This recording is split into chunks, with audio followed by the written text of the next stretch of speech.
சபரிமலை செல்பவரா நீங்கள்? ஐயப்ப பக்தர்களின் எண்ணிக்கை வருடந்தோறும் உயர்ந்து கொண்டே வருகிறது. மாலை அணிவதற்கு முன் பெற்றோரின் ஆசி, மனைவியின் சம்மதம் தேவை. கார்த்திகை, மார்கழி மாதப்பிறப்பு அன்று மாலை அணியுங்கள். அதற்கு நாள் நட்சத்திரம் பார்க்கத் தேவையில்லை. கார்த்திகை முதல் தேதியில் மாலை அணியாவிட்டால் அந்த மாதத்தில் வரும் உத்திர நட்சத்திரம், புதன், சனிக்கிழமைகளில் மாலை அணியலாம்.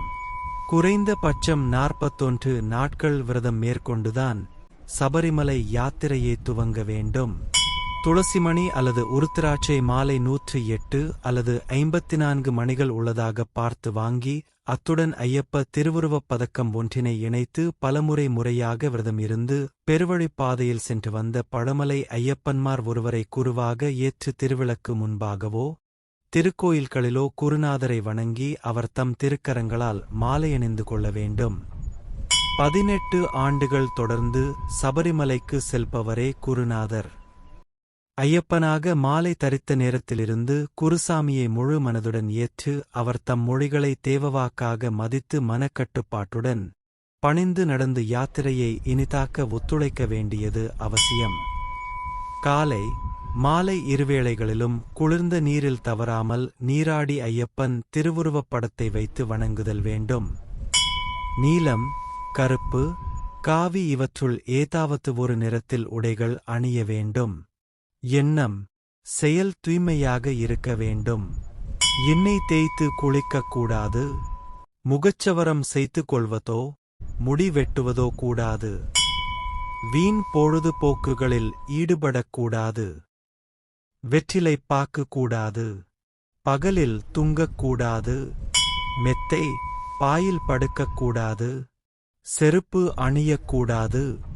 சிகரெட், மது அருந்துபவரின் அருகில் கூட நிற்கக்கூடாது. மாமிசம் சாப்பிடக்கூடாது. காம சிந்தனை கூடாது. வீட்டிற்கு விலக்கான பெண்களை பார்க்கக்கூடாது. துக்க நிகழ்ச்சி, பூப்புனித நீராட்ட விழாவிற்கோ குழந்தை பிறந்த வீட்டிற்கோ செல்லக்கூடாது. ஆண் பக்தர்களை ஐயப்பா என்றும் பெண் பக்தர்களை மாளிகைப்புறத்தால் என்றும் சிறுவர்களை மணிகண்டா என்றும் அழைக்க வேண்டும். ஒரு பக்தர் மற்றொரு பக்தரை சந்திக்கும் போதும், பேச வேண்டிய அவசியம் வந்தாலும் பேச்சை முடிக்கும் போதும் சுவாமியே சரணம் என சொல்ல வேண்டும். வீட்டில் இருந்து கிளம்பிய பக்தர்கள் நேரடியாக சபரிமலை ஐயப்பன் கோவிலுக்குத்தான் முதலில் செல்ல வேண்டும். வேறு எங்கும் செல்லக்கூடாது. பயணம் புறப்படும்போது போய் வருகிறேன் என்று யாரிடம் சொல்லிக் கொள்ளக்கூடாது. எல்லா பொறுப்பினையும் ஐயப்பனிடம் ஒப்படைத்து அவன் திருவடிகளே சரணம் என்ற பக்தி உணர்வுடன் சரணம் விழித்து புறப்பட வேண்டும். 12 வயதுக்குட்பட்ட ருதுகாலம் அடையாத சிறுமிகள், ருதுகாலம் நின்ற வயதான பெண்களும் சபரிமலை யாத்திரையை மேற்கொள்ளலாம். இதனை எல்லா குருசாமிகளும் கவனத்தில் மேற்கொள்வது அவசியம். யாத்திரை புறப்படுவதற்கு சில நாட்களுக்கு முன் கன்னி பூஜை நடத்த வேண்டும். சற்றே விரிவான முறையில் பஜனை, கூட்டு வழிபாடுகள் ஆகியவைகள் நடத்தி ஐயப்ப பக்தர்களுக்கும் மற்றவர்களுக்கும் பிரசாதம் அளித்து அன்னதானம் செய்ய வேண்டும்.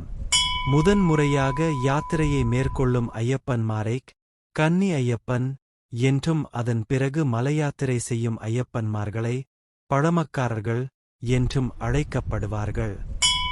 இருமுடி கட்டு பூஜையை தன் வீட்டிலோ குருசாமி வீட்டிலோ கோயில்களிலோ வைத்து நடத்த வேண்டும்.